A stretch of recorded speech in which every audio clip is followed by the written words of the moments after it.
कहानी की शुरुआत कुछ लुटेरों के भागने से होती है, जिनके पीछे कुछ सैनिक उनका पीछा कर रहे हैं।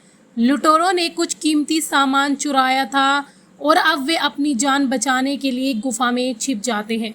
रात के अंधेरे में वे चुराए हुए सामान को खोलकर देखते हैं। उन्हें उसमें एक मैग्नेट मिलता है। लुटेरों में से एक, जिसका नाम विलियम है, अपने साथी से ब्लैक पाउडर नाम के एक जादुई पदार्थ के बारे में बात कर रहा है। विलियम का मानना है कि यह पाउडर हवा को आग में बदलता है, जिससे चोरी करना और भी आसान हो जाएगा। वे अभी इस पाउडर के बारे में बात कर रहे होते हैं कि तभी अचानक एक अजीब सा आदमी आ जाता है। वे इतनी तेजी से आता है कि कोई उसे देख भी नहीं पाता और देखते ही देखते वह 3 लुटेरों को मार देता है। विलियम और उसका साथी यह देखकर डर जाते हैं। विलियम को लगता है कि कोई उसके पीछे है। वह तुरंत पीछे मुड़कर अपनी तलवार चलाता है और किसी का हाथ काट डालता है। वह आदमी खाई में गिर जाता है। विलियम उस कटे हुए हाथ को अपने बैग में रख लेता है ताकि वह लोगों से पूछ सके कि यह हाथ किसका है और यह हमलावर कौन था। इसके बाद विलियम और उसका साथी गुफा से बाहर निकलकर ब्लैक पाउडर की तलाश में निकल पड़ते हैं। सैनिक फिर से उनका पीछा करना शुरू कर देते हैं। दोनों अपने घोड़ों को तेजी से भगाते हुए the great wall of China पहुंच जाते हैं। वहां पहुंचते ही चीन की सेना उन्हें घेर लेती है और तीरों की बौछार करके उन्हें रोक देती है। चारों तरफ से घिर जाने से वे सरेंडर कर देते हैं और उन्हें पकड़कर जनरल के पास ले जाया जाता है। जनरल विलियम के पास कटा हुआ हाथ देखकर हैरान रह जाता है।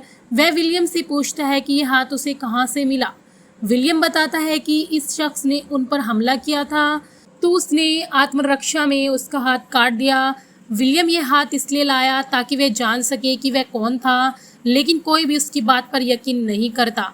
वहाँ मौजूद एक फीमेल कमांडर लीन उन्हें मौत की सज़ा देने की बात करती है। जनरल उन्हें मौत की सज़ा सुनाने ही वाला होता है कि तभी एक आदमी आकर कहता है कि ये सच बोल रहे हैं, क्योंकि विलियम की तलवार पर अभी भी ताज़ा खून लगा हुआ है। उसी वक्त एक सैनिक दौड़ता हुआ आता है और बताता है कि दुश्मनों ने हमला शुरू कर दिया है। जनरल अपने सैनिकों को हथियार तैयार करने का आदेश देता है और विलियम और उसके साथी को कैद कर लिया जाता है।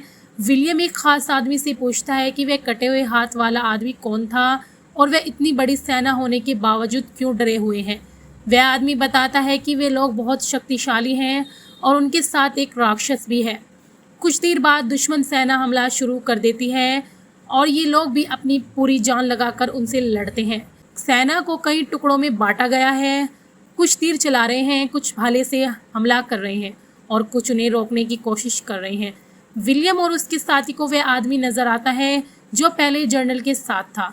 वह उससे मदद मांगने की सोचते हैं। दूसरी तरफ हम राक्षसों की फीमेल मॉन्स्टर को देखते हैं, जिसके साथ दूसरे राक्षस भी तैयार खड़े हैं। वह आगे बढ़कर हमला करती है और हम देखते हैं कि राक्षस दीवारों पर चढ़ना शुरू कर देते हैं।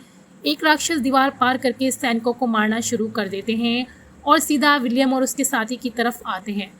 तभी वह आदमी आता है और उनके हाथ खोलकर उन्हें आज़ाद कर देते हैं। वे तीनों मिलकर उस राक्षस से लड़ते हैं और बड़ी मुश्किल से तीनों राक्षसों को मार गिराते हैं। दूसरी तरफ फीमेल मॉन्स्टर और भी राक्षसों को बुला लेती है। विलियम और उसके साथी की मदद से राक्षस को मारने में जनरल बहुत खुश होता है और उनका शुक्रिया अदा करता है, लेकिन वह परेशान है क्योंकि ये राक्षस बहुत शक्तिशाली और तादाद में ज़्यादा हैं। अगर वे उन्हें नहीं रोक पाए तो वे उनके राज्य पर कब्जा कर लेंगे और उन्हें मार डालेंगे। अगले दिन विलियम और उसका साथी नहा धोकर अच्छे कपड़े पहनकर जनरल के पास जाते हैं। जनरल ने उन्हें उनकी बहादुरी के लिए शाबाशी देने के लिए बुलाया है। वहां पहुंचने पर जनरल के लोग उनसे पूछते हैं कि उनके पास ऐसा कौन सा हथियार है जिससे वे इतना कुछ कर सकते हैं। विलियम उन्हें एक ऐसी चीज़ दिखाता है जिसे देखकर सब हैरान रह जाते हैं। वह बहुत अच्छा निशानेबाज था और तीर चलाना उसके बाएं हाथ का खेल था। वह अपनी काबिलियत दिखाता है। सब तालियां बजाने लगते हैं। विलियम और कमांडर लीन आपस में बात करते हैं। लीन उसे बताती है कि उसे अपने लोगों के लिए लड़ना अच्छा लगता है। वह विलियम से पूछती है क्या उसने कभी किसी के लिए लड़ाई की है। विलियम कहता है कि हाँ, वह पैसों के लिए लड़ता है। रात में वही आदमी उन दोनों को अपने पास बुलाता है। वह बताता है कि वह भी यह ब्लैक पाउडर ढूंढने आया है वह उनके साथ एक योजना साझा करता है। जब सब राक्षसों से लड़ रहे होंगे तब वे तीनों ब्लैक पाउडर चुराकर भाग जाएंगे। विलियम और उसके साथी को यह योजना पसंद आती है और वे तीनों मिलकर इसे अंजाम देने की तैयारी करते हैं। वहाँ का लीडर विलियम से पूछता है कि उसे वह मैग्नेटिक पत्थर कहाँ से मिला। वह पूछता है कि इसी की वजह से उसकी सेना जीत सकती है। विलियम उनसे पूछता है कि आखिर ये राक्षस आए कहाँ से। तब वह आदमी बताता है कि बहुत साल पहले एक आग का गोला एक पहाड़ पर गिरा था, जिसके बाद वह पहाड़ हरे रंग का हो गया था और उसी में से ये राक्षस बाहर आए हैं। ये हर 60 साल बाद बाहर आते हैं और दुनिया में तबाही मचाते हैं। इनकी एक रानी भी है जो इनसे सारा काम करवाती है। रात में जनरल को पता चलता है कि एक राक्षस ने एक सैनिक को मार डाला है। वे बड़ी मुश्किल से उस राक्षस को मार गिराते हैं, लेकिन जनरल देखता है कि उसके पीछे एक और राक्षस है। जैसे ही वह हमला करने के लिए कूदता है, जनरल लीन को बचाने के लिए अपनी तलवार उसके मुंह में मार देता है, लेकिन वह राक्षस उसे भी अपने मुंह में ले लेता है। जनरल बुरी तरह घायल हो जाता है और मरने से पहले लीन को नया जनरल बनाकर मर जाता है। कुछ दिनों बाद एक आदमी राजा की तरफ एक खत लेकर आता है जिसमें राक्षसों से लड़ाई की सारी जानकारी लिखी हुई है। उसमें एक बात यह भी लिखी थी कि एक ऐसा दरवाज़ा है जहां जाकर सारे राक्षस शांत हो जाते हैं और लड़ाई नहीं करते। वे सोचते हैं कि हो सकता है वह दरवाज़ा उसी पत्थर से बना हो जो विलियम के पास है, क्योंकि राक्षसों ने सेना पर तो हमला किया था लेकिन विलियम पर नहीं। विलियम सुझाव देता है कि वे एक राक्षस को पकड़कर उस पर प्रयोग कर सकते हैं। उसका दोस्त उसे साइड में ले जाकर समझाता है कि वे इस काम के लिए यहाँ नहीं आए थे, वे तो पाउडर लेने आए थे और उन्हें जल्द से जल्द यहाँ से निकल जाना चाहिए। लेकिन विलियम अब वहाँ से भागना नहीं चाहता, क्योंकि लूटपाट करते समय कोई उसकी इज्जत नहीं करता था। अब वह इन लोगों की मदद करके सम्मान पाना चाहता था। अगले दिन वे सब राक्षसों को ढूंढने के लिए निकल जाते हैं, लेकिन घने घोरे की वजह से उन्हें कुछ नहीं दिख रहा था। विलियम अपने दोस्त की बात से परेशान था, लेकिन अब वह जाना नहीं चाहता था। हम उसी आदमी को देखते हैं जिसने विलियम को पाउडर चुराकर भगाने की योजना बताई थी। वह विलियम के दोस्त से कहता है कि वह अपने दोस्त को छोड़ दे और वे दोनों पाउडर लेकर भाग जाएं, लेकिन उसका दोस्त अपने दोस्त का साथ देना चाहता था। तभी अचानक कुछ राक्षस सेना पर हमला कर देते हैं। राक्षस बहुत चालाक थे। विलियम देखता है कि एक राक्षस के आसपास कोई दूसरा राक्षस नहीं है। वह तुरंत उसके पास जाता है और उसे पकड़ लेता है। उस राक्षस पर उस मैग्नेट के साथ प्रयोग किया जाता है। सब देखते हैं कि वे राक्षस सच में उस पत्थर से डर रहे थे और किसी पर हमला नहीं कर रहा। सब बहुत परेशान हो जाते हैं। वह आदमी जो राजा का खत लेकर आया था, राजा को खुश करने के लिए उसे राक्षस और मैग्नेट को अपने साथ ले जाता है। राजा भी बहुत खुश होता है कि अब उन्हें राक्षसों की नियंत्रित करने का तरीका मिल गया है। रात में कमांडर लीन और उसकी सेना को कुछ अजीब सा महसूस होता है। जब वे एक दीवार के पास जाकर देखते हैं तो हैरान रह जाते हैं। फीमेल मॉनिस्टर ने वहाँ एक बहुत बड़ी सुरंग खोदी हुई थी जिससे वे अंदर तक आ सकती थी। दूसरी तरफ विलियम का दोस्त उसी आदमी के साथ ब्लैक पाउडर चुराकर भागने की योजना बना रहा था।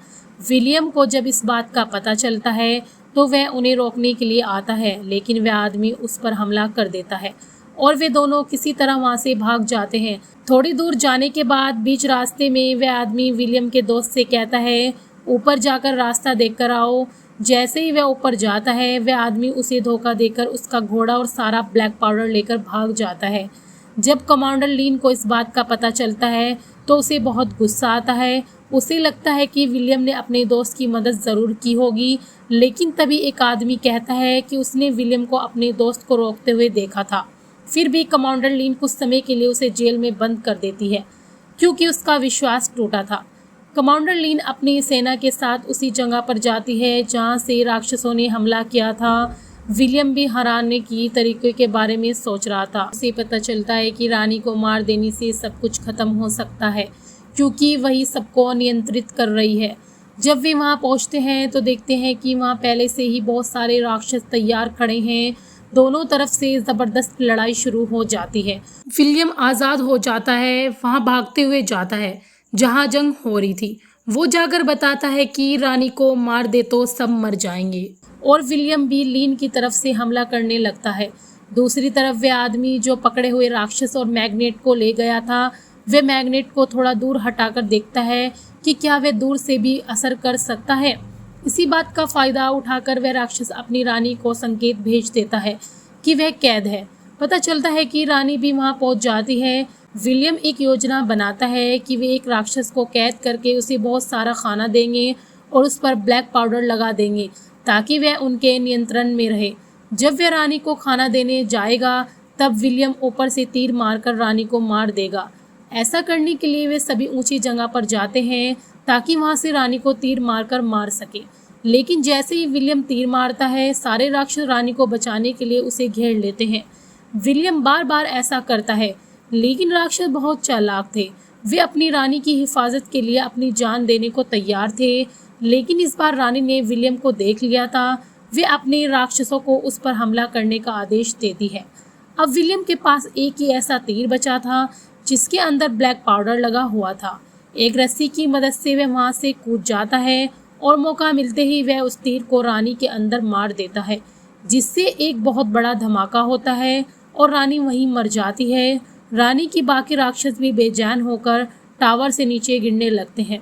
कमांडर लीन और विलियम दोनों बहुत खुश थे क्योंकि उन्होंने उस देश को बचा लिया था। यहाँ हमें पता चलता है कि विलियम के दोस्त को भी पकड़ लिया गया था, लेकिन किसी तरह विलियम अपने दोस्त को आज़ाद करवाता है और वे दोनों खुशी खुशी वहाँ से चले जाते हैं। और इसी के साथ ये कहानी यहीं ख़त्म हो जाती है। तो दोस्तों, आपको कैसी लगी ये कहानी?